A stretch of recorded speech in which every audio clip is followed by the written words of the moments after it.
truly appreciate your time. I am Pius Kojobaka, and looking at our stories. The Bank of Ghana has increased the amount of dollar support to the market. The development has seen the Cedi post one of its longest recoveries against the dollar in a month. George Yafi tells us more. A careful look at the auction results as well as the central bank's intervention showed that there has been a steady increase in the dollar support to the market since the beginning of this month. The development has gone a long way to deal with the liquidity challenge. In October this year, we saw the Cedi depreciate almost every day. The central bank, apart from increasing the amount of dollars sold, has also introduced fresh avenues that the commercial banks can access dollars from the regulator. We have also seen demand that picked up strongly in September and October this year to finance Christmas imports slowed. It has been estimated that the Bank of Ghana sold more than $300 million for just this month to support the local currency. Some of the commercial banks have told Joy Business that the Cedi's good run will continue as long as the Bank of Ghana doesn't halt its market intervention. However, some are worried about the sustainability of this move, especially when government could start servicing its debt due external creditors from January next year.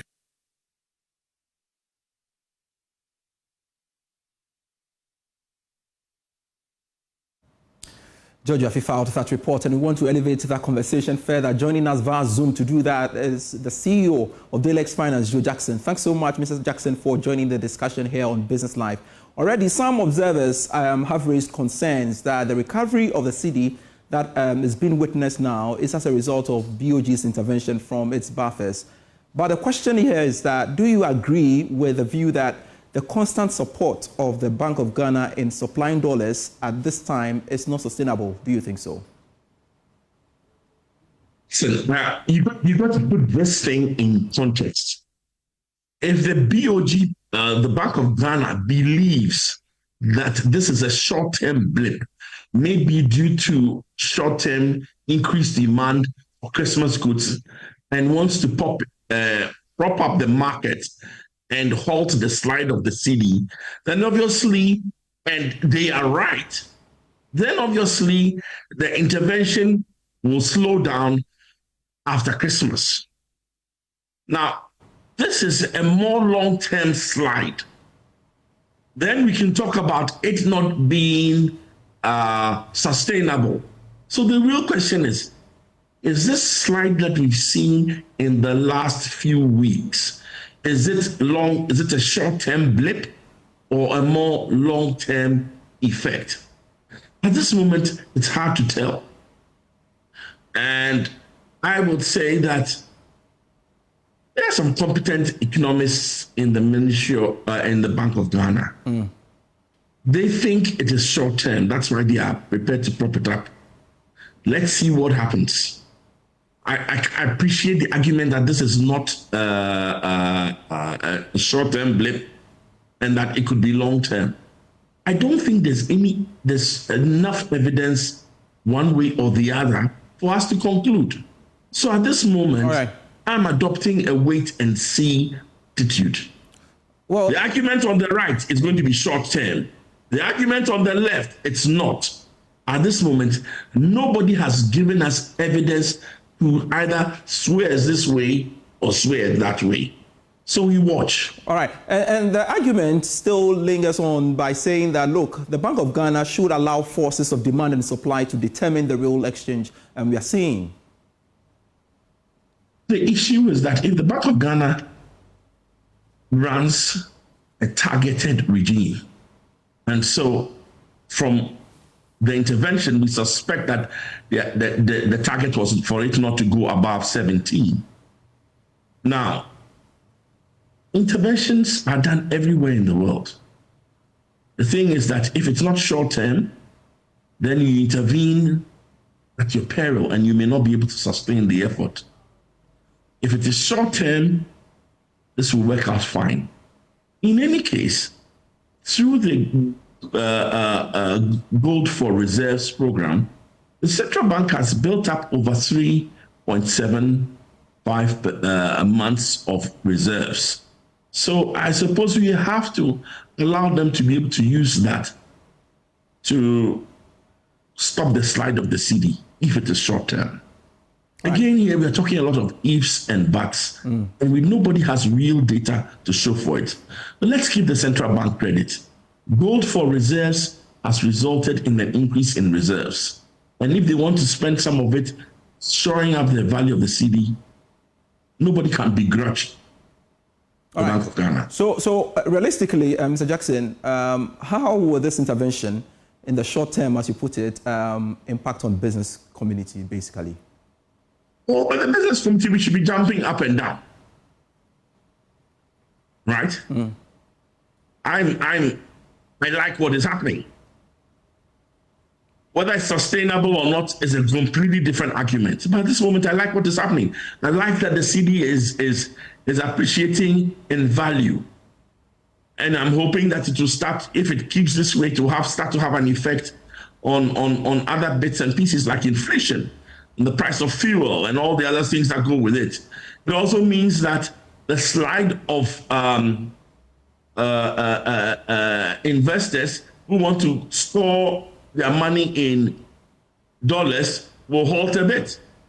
So at this moment, we thank God for small mercies.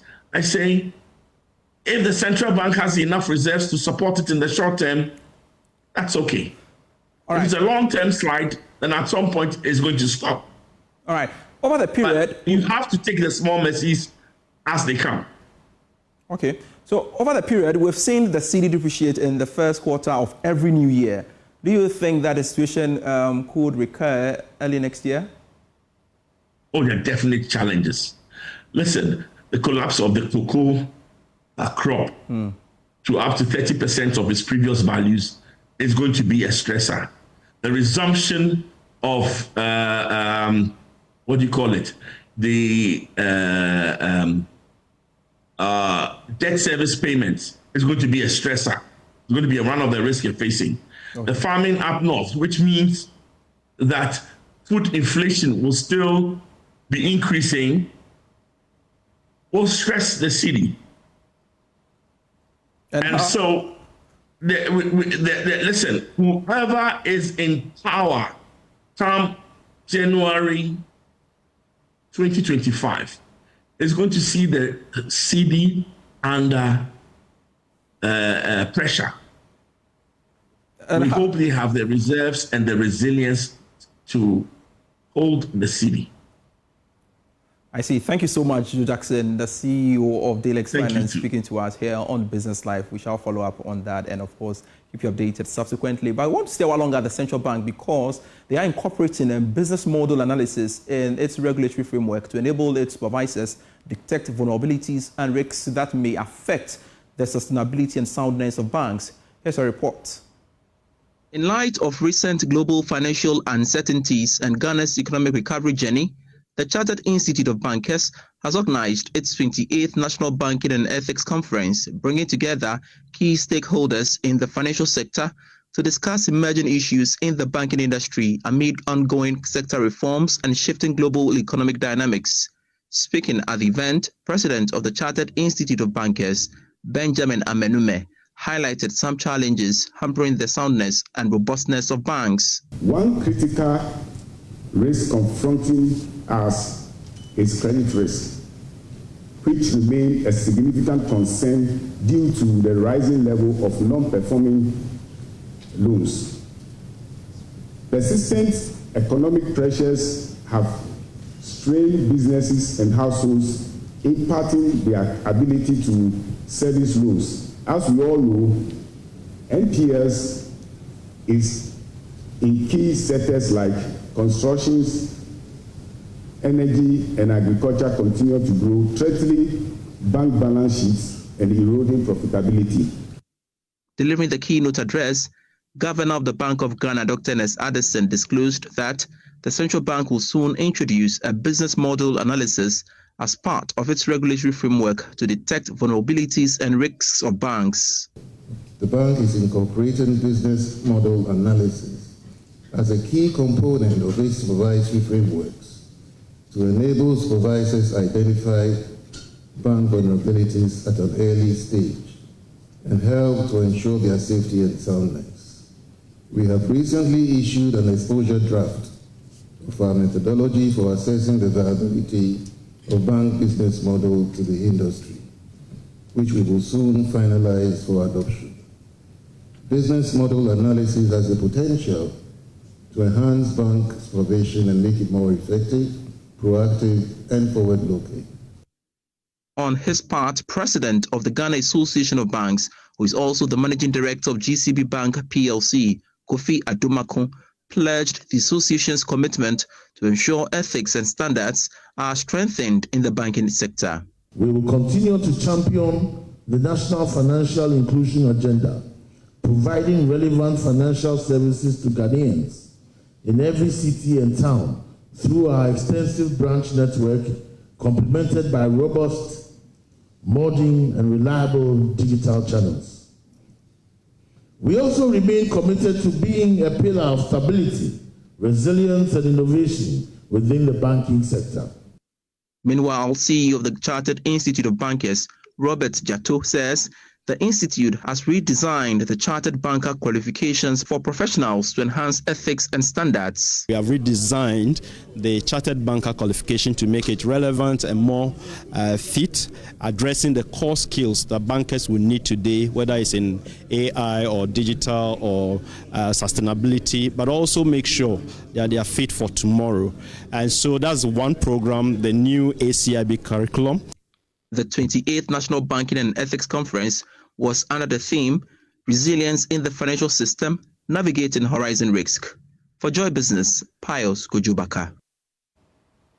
Danwell Life Assurance Limited has rebranded to Pinnacle Life Insurance. According to the board chairman, Michael Imba Allen, this transformation reflects the company's commitment to meeting customer needs through digital platforms while enhancing insurance penetration. He was speaking at the unveiling ceremony of Pinnacle Life Insurance here in Accra. Branding of Danwell Life Assurance to Pinnacle Life Insurance reflects the brand's passion for delivering superior life insurance policies and exceptional customer experiences. According to the board chairman, Michael Imba Allen, this transformation marks a shift towards enhanced digital service offerings aimed at improving client satisfaction. We have invested heavily in cutting-edge technology and expanded our distribution channels to make our products and services more accessible. Through our digital platforms, clients can now easily sign up for life policies, make premium payments, manage accounts, and process claims, all with unmatched convenience. At Pinnacle, we are committed to improving insurance penetration in Ghana and promoting financial inclusion.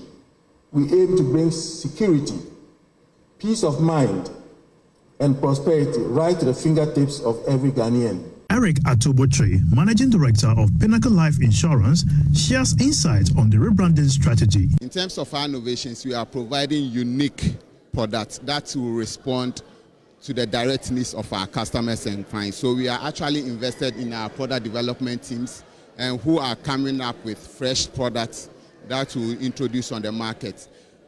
What we aim at achieving is to demystify the notion that life insurance is for the rich and the wealthy, and also drum home the fact that it is an issue of you creating more financial security for yourself. So we are introducing more products that will cater for the various needs of Ghanaians in the country, from the micro to the middle class to the higher class people. The acting commissioner of the National Insurance Commission, Michael Kofi Ando, highlights the importance of developing policies to strengthen the financial viability of the insurance market. There are still efforts ongoing to develop an annuities market. The above, if diligently pursued to logical conclusions, should lead to a strategic improvement in operations, growth, and financial viability of the market. I strongly urge Pinnacle Life to plan to take advantage of these initiatives even as it embarks on a new trajectory today to take the game to the next level.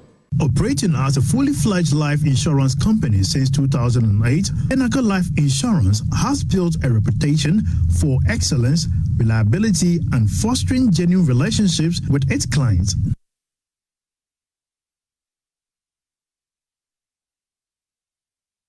This is still Business Live. We have more stories for you after this break. Welcome back to Business Live.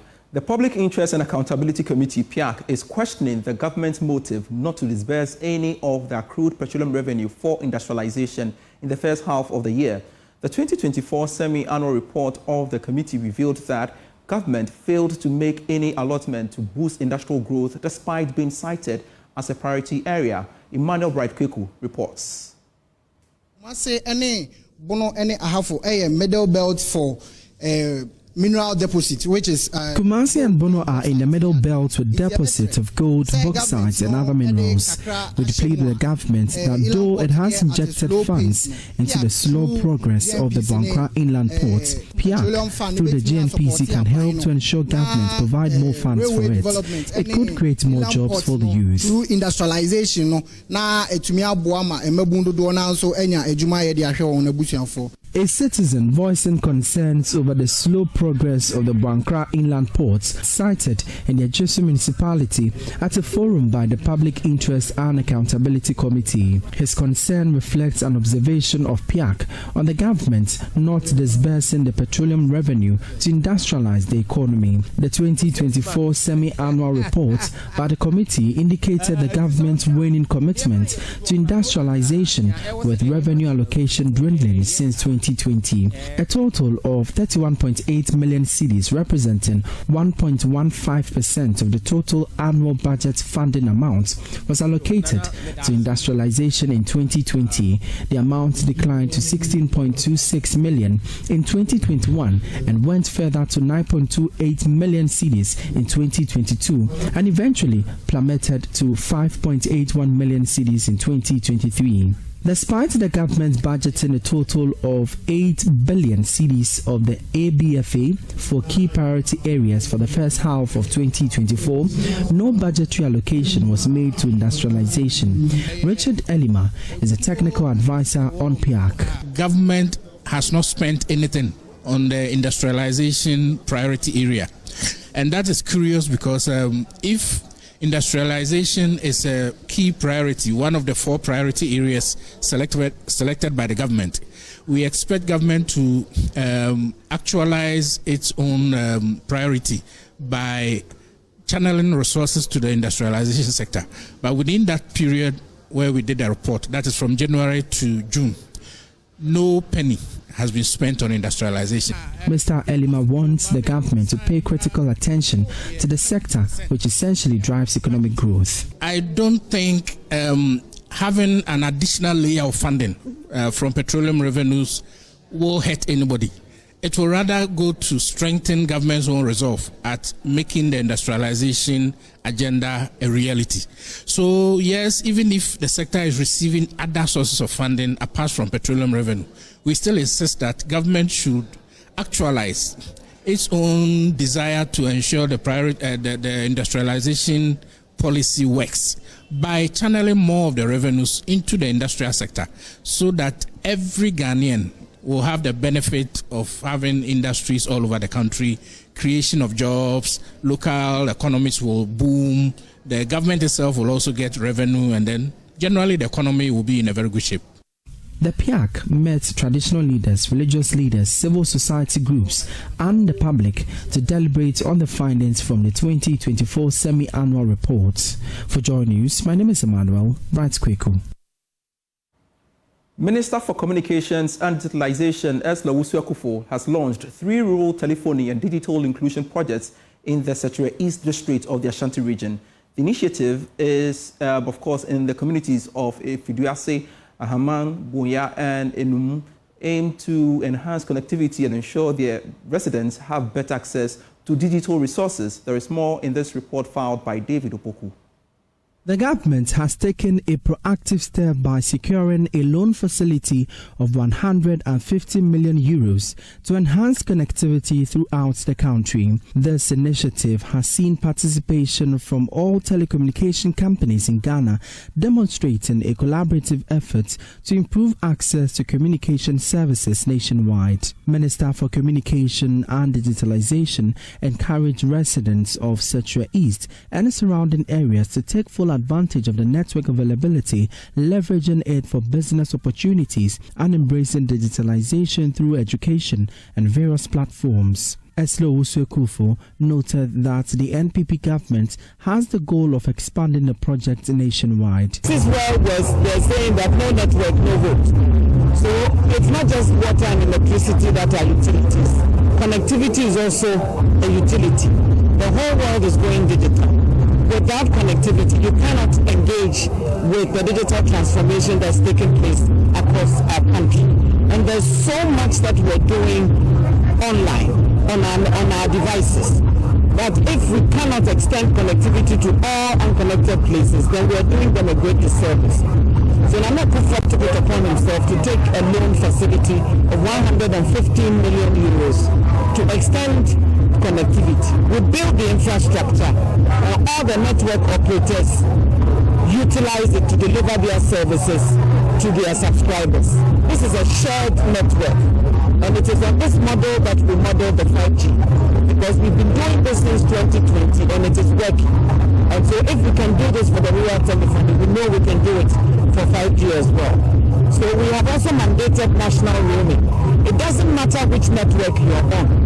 Once you are on this rural telephony network, your phone will pick up the strongest signal in the area where you are.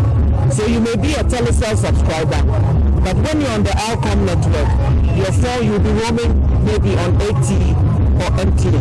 That's the national roaming. So it doesn't matter which network you're on. And through that, we are making it possible for more people to be connected with. Community members share their experiences regarding the progress of the project. That we didn't have the access to the internet. We need to climb a tree before we get the access to the internet. But with this implementation or this project, we can get easy access for our children during learning. Because when they come home with homework, they can search it on phone for them to get the answer, to provide the answer. And during the curriculum, we need to update our curriculum. We can get the access to the internet and receive some message immediately, so that we can do it to make our homework. And after that, we thank you for what you have done for us, because this project has come to help us with whatever we are going to do with the phone and the internet access. David Opoko's report for Joy News. More foreign businesses have expressed interest to enter into partnerships with Ghanaian companies to explore opportunities in the small and medium enterprises sector. Ghana's SME sector accounts for 90% of all businesses and contributes 60% of the country's GDP. There is more in this report. Small and medium-sized enterprises play a significant role in Ghana's economy. Over 90% of business enterprises in the country are SMEs. Moreover, not only do they form around 80% of the total employment in Ghana, but also account for some 60% of the country's GDP. Will's expert trainers have engaged barbers in Ghana to help sharpen their skill set. Mahajan Pilar is the regional sales manager Sub-Saharan Africa for Will. Barbers or people who have been trained under the wall guidelines, and these barbers, they are called wall educators. So wall trainers. So there is a certain, there is a different steps of how these people grow to become trainers. They start as educators. They are identified as educators. Then they are trained in the wall way of grooming, and then they go to along with. Then they are elevated, or then they have grown to the trainer level. Then after that, these guys go to different locations along with us. Our distributors engage all the local barbers who need to be trained. And then these, we conduct these type of programs regularly every year, and this is how we develop it. Our core objective behind is not only the skill development part, but also enhance and upgrade the lifestyle of the barbers. As part of the program, barbers will be trained and equipped across the country to help them make a living. People in there who don't have the skill at all. When we're doing the registration, we called people. And some were like, I'm not a barber, but I am interested in learning to be a barber. Can I come? And we made it open. So it's open to anybody at all, to both those who are already in the skill and those who want to learn the skill. Thanks very much for watching Business Live for today. I am Pius Kojo Baka. We have more stories for you when you log on to myjoyonline.com/business. Grateful serving you. Do enjoy the rest of our programs.